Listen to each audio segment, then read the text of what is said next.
Hello there, fellow adventurers. Well, it's the night before Halloween, and I was planning on having my Dracula video out by now, a review of Dracula Resurrection and The Last Sanctuary. But unfortunately, this video is not going to be ready in time for Halloween.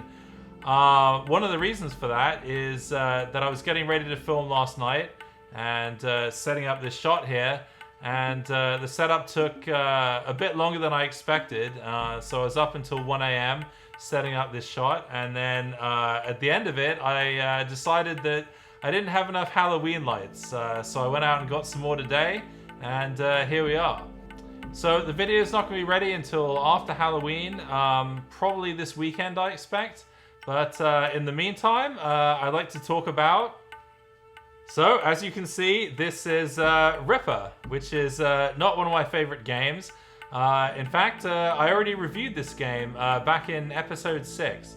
But as you may have noticed, episode 6 is actually missing. And the reason for that is that I took the video down because I was never entirely happy with it. And I decided to recut the video and re-upload it again. And I wasn't really happy with that either, so then I took that down, and there was a couple other versions of the video that I did as well in between. So what I thought I'd do tonight, because the Dracula video isn't ready yet, is to present you with the lost episodes of Ripper. So I'm going to show you 3 different versions of the video, and I'd really like to get your feedback. And I'd like to know which is your favorite version and why. Which is your least favorite version. What you liked about each one and what you didn't like. Please don't hold back from your criticism because, like I said, this is not a video that I was ever happy with. So, any kind of constructive criticism is, greatly appreciated. So enjoy these 3 lost episodes of Ripper and have a ripping Halloween.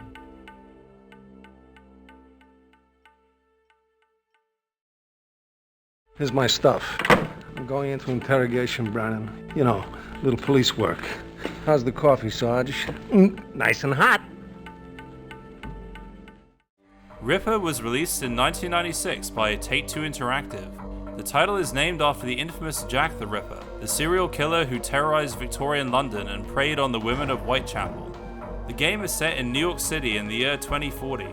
All the cool kids are decking into cyberspace, a virtual world that you can travel through as your digital, green, Gumby self. The official strategy guide also includes a novel based on the game. I can access her brain like I could a computer, he said. It'll be like opening a can of tuna fish. So let's open up a can of Bumblebee tuna. Bumblebee tuna? Bumblebee tuna! Put on our cyber shades and get ripped. The intro sequence is set to Don't Fear the Reaper by Blue Oyster Cult. I guess because Reaper sounds like Ripper? In any case, all we really need to know about the Ripper is told to us in the immortal words of Walken. This guy is unfucking believable. Yeah, I could say the same thing about Christopher Walken's acting in this game. I love that tune. We play as a journalist for the Virtual Herald who ventures into cyberspace in his search for the Ripper. Hit me.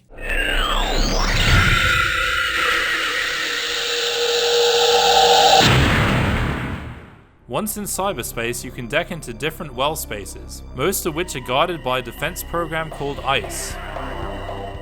Bizarre stuff. Oh yeah, attack dogs, giant rats, minefields, monkey balls, you name it. I can't tell you how to prepare for that world, brother. You's on your own. Your girlfriend Catherine suddenly comes down with a bad case of the monkey balls and falls into a coma.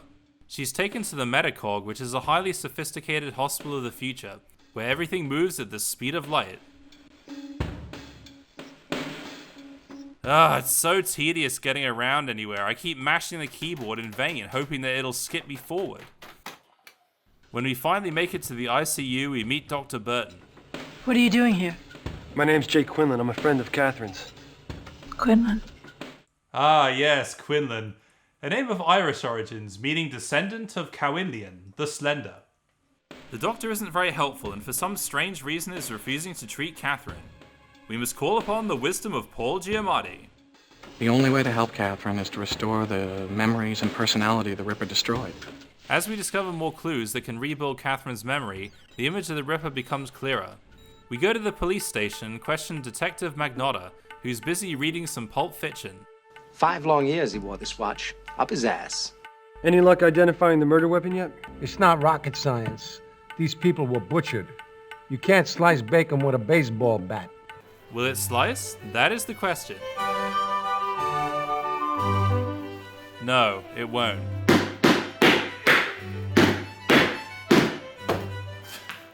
The other key character is Falconetti, or Falcon Eddie, played by David Patrick Kelly, who you may recognize as T-Bird from The Crow. A bash the devil stood and felt how awful goodness is.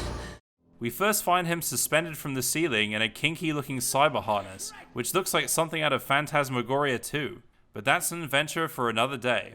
Good. Falconetti has a thing for knives. Don't forget the knives. Yeah. Knives? Could he be the Ripper?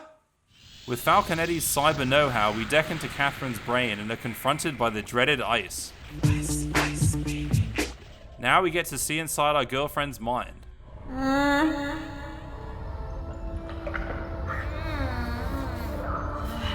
Whoa, nothing to see here, folks. Let us consult with Giamatti-san. Don't lose faith, Quinlan. We're making real progress, and we're getting close to that picture of the Ripper. We discover that Dr. Burton has a secret lab where she's conducting experiments on monkeys, perhaps to create a more deadly strain of monkey balls. This scene is actually quite disturbing as we have to make this monkey talk by giving it electric shocks. She can kill others like me. Holy monkey balls, that's fucked up. What does the doctor have to say about this? What's with this secret lab? No comment. Suspicious. Could she be the Ripper? We also find out that Burton, Falconetti, and Magnotta all used to play this Ripper RPG when they were younger, but the game went horribly wrong and someone was killed. Who was she? She was my mother. She was my mother! Maybe she's out for revenge. Could she be the Ripper? Let's go back and see what Magnotta's up to at the police station. Enough, okay? Beating up a suspect. Could he be... Okay, you get the idea. So now we spend the rest of the game bouncing back and forth between Falconetti, Magnotta, Burton, and Catherine, who all seem likely suspects. In order to defeat the killer, we need to find 3 pieces of a weapon hidden in cyberspace. One is guarded by more ice in the form of a chess-like puzzle, which I found totally bogus and frustrating. So I admit I eventually gave up and entered a cheat code. I got real psyched though acquiring the other 2 weapons, fighting an infernal demon from the depths of cyber hell, and then a giant cyber rat.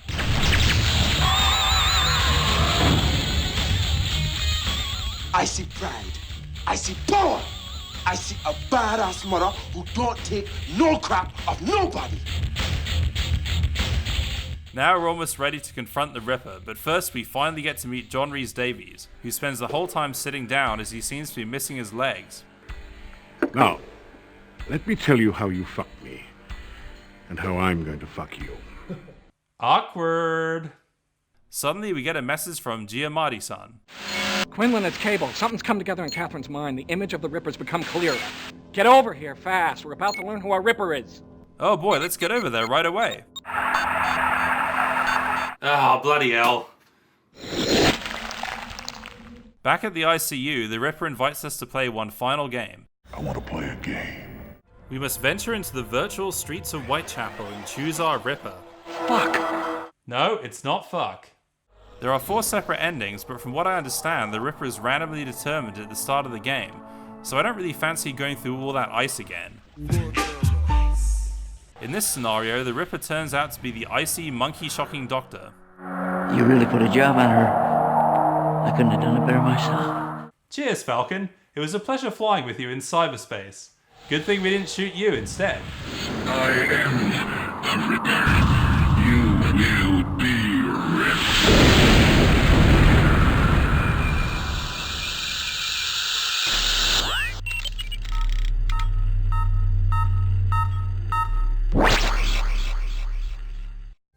Cheers everyone for decking into my channel. My friend Nick asked me to mention that he played this game in Moscow back in 1998 with Dmitry, Natalia, and their cat Duza. Apparently the cat fell 12 stories out the window into the snow and almost froze to death, but they managed to dig her out and she came back to life after they put her on the heater for an hour. What a funny story. What do you think, Walken? What do I gotta do? Write fuck off in Braille on your forehead? Get out of here.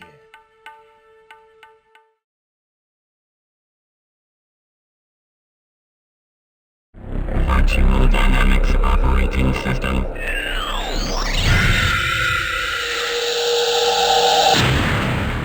Welcome, brave adventurers, to the desert of the real. Fuck.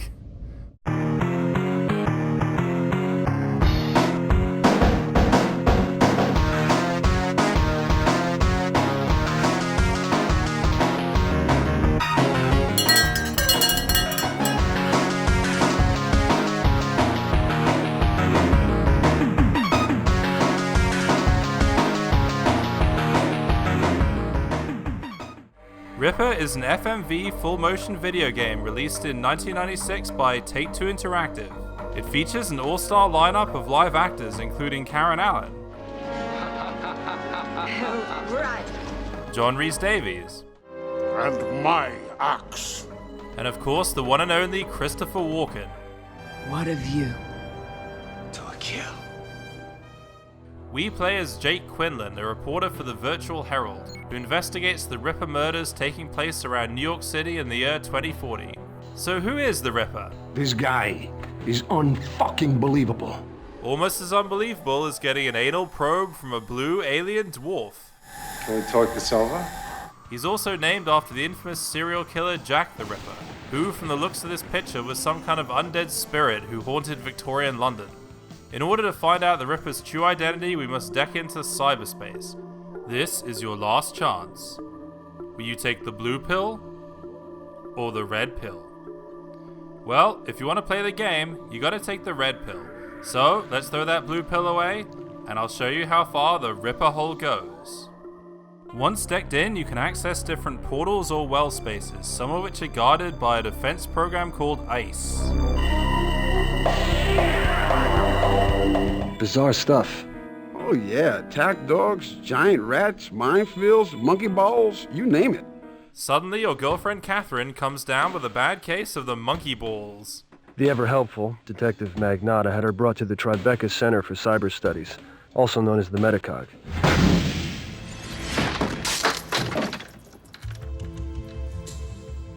The Metacog is a highly sophisticated hospital of the future, where everything moves at the speed of light. It's so tedious getting around anywhere. I keep mashing the keyboard in vain, hoping that it'll skip me forward. When we finally make it to the ICU, we meet Dr. Burton. What are you doing here? Well, that's a very interesting question. Am I really here at all? Or is this just a digital projection of my physical self? Why don't you let me get back to work? The doctor isn't very helpful, and so we look for a second opinion from none other than Paul Giamatti. Your friend's in stable condition, Quinlan, but she's not getting any better. To help Catherine, we must discover more clues to rebuild her memory so that the image of the Ripper becomes clearer. Let's go to the police station and question Detective Walken. See, what interests me, though, Magnat, is that you have a month-old file lying on your desk. Does it have something to do with the Ripper?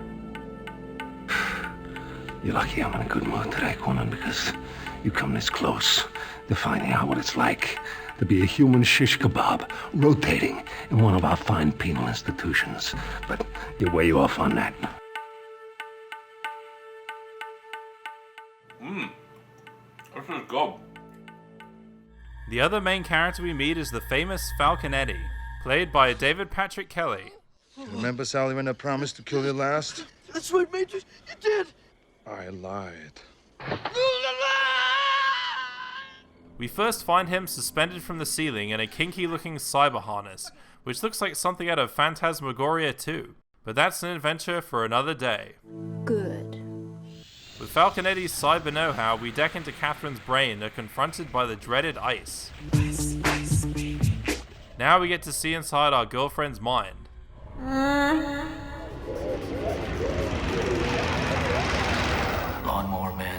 forehead now, Jake.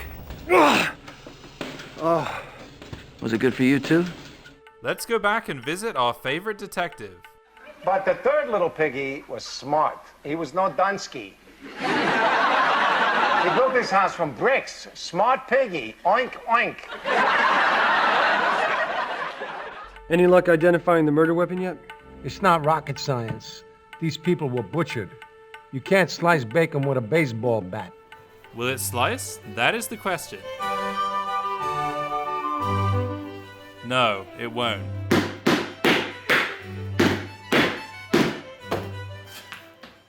We discover that Burton, Falconetti, and Magnotta all used to be in a gamer club called the Web Runners, who played an RPG called Ripper in a virtual simulation of London's Whitechapel. But the game went horribly wrong and someone was killed. We don't even know that the Ripper is one of the Web Runners. Nah, the Ripper's in this room. You could bet on it. So now we spend the rest of the game bouncing back and forth between Falconetti, Magnotta, Burton, and Catherine, who all seem likely suspects. In order to defeat the killer, we need to find 3 pieces of a weapon hidden in cyberspace. One is guarded by more ice, in the form of a chess-like puzzle which I found totally bogus and frustrating, so I admit I eventually gave up and entered a cheat code. I got real psyched though acquiring the other 2 weapons, fighting an infernal demon from the depths of cyber hell, and then a giant cyber rat.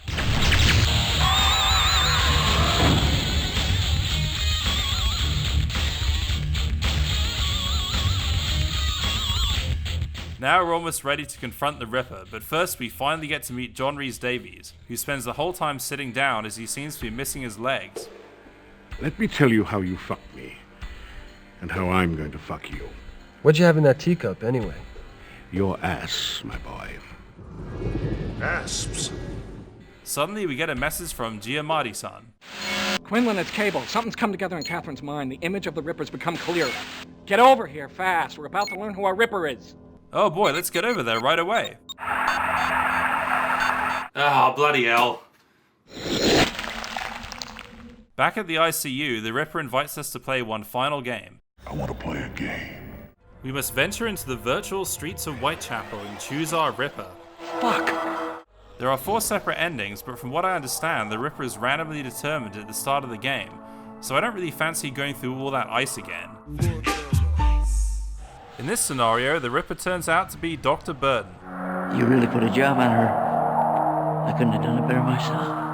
I am the Ripper. You will be ripped.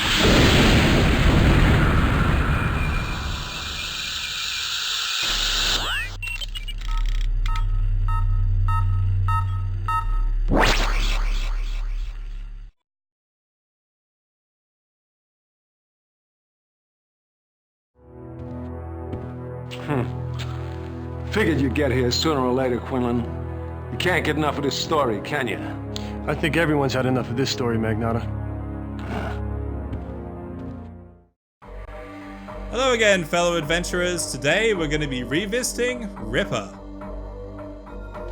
I already reviewed this back in episode 6, but wasn't really satisfied with it. So this time I'm really going to rip into it, because like Necronomicon, it's one of my nemesises. Nemesis? Nemesis. Whatever. The box boasts that it comes on 6 CDs, which actually sucks monkey balls as you have to keep swapping them. It also proudly displays the lineup of all-star actors who feature in the game, most notably Christopher Walken, whose performance as Detective Magnotta wouldn't be complete without the help of a cigar. So who is the Ripper, you ask? This guy is unfucking believable. Yeah, right, they should put that on the box. This game is unfucking believable. Sorry, I can't do a Christopher Walken impression. You're way off on that. The original Jack the Ripper was a bloodthirsty bloke who terrorized women in Victorian London. The game's opening sequence is set to Don't Fear the Reaper by Blue Oyster Cult. I guess because Reaper sounds like Ripper, it would have been better to use The Ripper by Judas Priest. Never turn your back on the Ripper. You'll soon shake with fear. The year is 2040, the place New York City. We play as Jake Quinlan, a reporter for the Virtual Herald. Everything's virtual in this game, which tries to be cutting edge by using all this tech talk and cyberspeak, That's meant to sound cool, but is really just a load of old bollocks. He can remember when the net went online. Back when there weren't any wells. Cyberspace was nothing but a bunch of isolated BBSs. In order to find out the Ripper's true identity, we must venture into cyberspace, a virtual world you can travel through as your digital green gummy bear self. Cyberspace is portrayed as this dark, brooding landscape where you can access different well spaces by moving painstakingly from one to the other until you get to one you can enter. Some of them are guarded by a defense program called ICE. Why are you so worried about ICE? I have a feeling it's going to get worse. Yeah, giant rats, minefields, monkey balls, you name it. Suddenly your girlfriend Catherine comes down with a bad case of the monkey balls and falls into a coma. Catherine, please, Catherine. Monkey balls? She's taken to the Metacog, which is not the most high-tech looking hospital and reminds me more of the Bradbury building in Blade Runner. I always thought this symbol on the wall looks like a bunch of skulls, which would be fitting as this is really a hospital of death where it takes so long to walk around that the patients die on the way.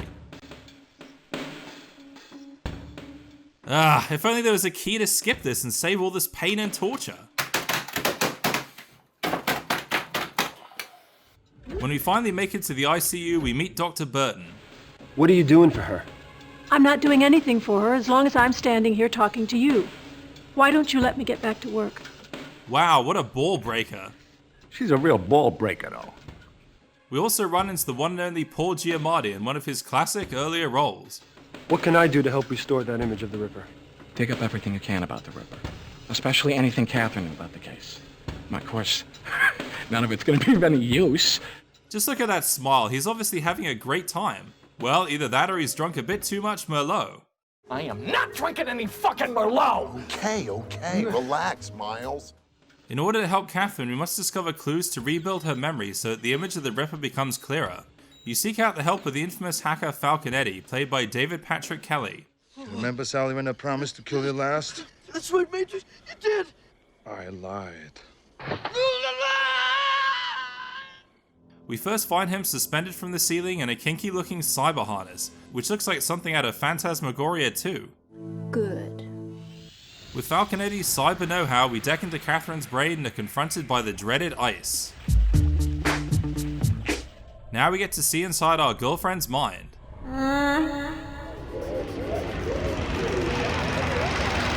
Lawnmower man's in your head now, Jake. Was it good for you too? Let's go back and visit Detective Walken, who's busy reading The Three Little Pigs. But the third little piggy was smart. Smart piggy. Oink, oink. Any luck identifying the murder weapon yet? It's not rocket science. These people were butchered. You can't slice bacon with a baseball bat. Will it slice? That is the question. No, it won't.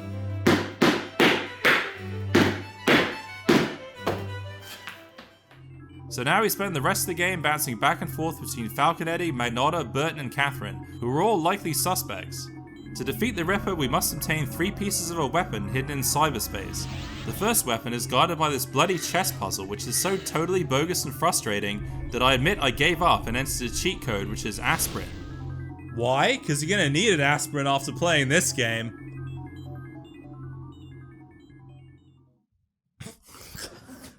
Once you've given the finger to the infernal virtual hellspawn that guard the other 2 weapons, it's almost time to confront the Ripper. But first we finally get to meet John Rhys Davies, who spends the whole time sitting down as there's something not quite right about his legs. Let me tell you how you fucked me, and how I'm going to fuck you. What'd you have in that teacup, anyway? Your ass, my boy. Asps. Suddenly we get a message from Giamatti. Quinlan, it's Cable. Something's come together in Catherine's mind. The image of the Ripper's become clearer. Get over here, fast. We're about to learn who our Ripper is. Oh boy, let's get over there right away. Oh, bloody hell. Back at the ICU, the Ripper invites us to play one final game.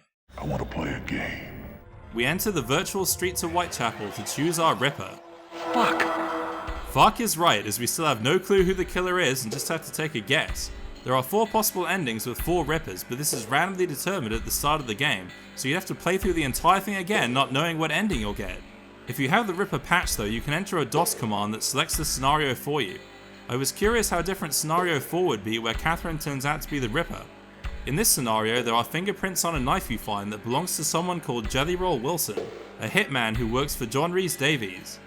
I've got a knife with Jelly Roll Wilson's fingerprints all over it. Now, it seems to me that you should harass Mr. Wilson. I might have to reveal that Jelly Rolls are bad. Bad Jelly Roll! Bad! Bad! In summary, I found this game to be a mostly tedious experience, stuck in a cycle of travelling back and forth to the same locations, moving through the same unskippable cutscenes, and repeatedly swapping discs. The most enjoyable part of the game for me is actually all the cyberspace sequences, which are a welcome change from the drab reality outside. Even the strategy guide is more entertaining than the game itself, as it contains a detailed novelization of the story. I can access her brain like I could a computer, he said. It'll be like opening a can of tuna fish. Bumblebee tuna? Bumblebee tuna! Okay, I think that's enough. It's time for this game to get ripped. I am the Ripper.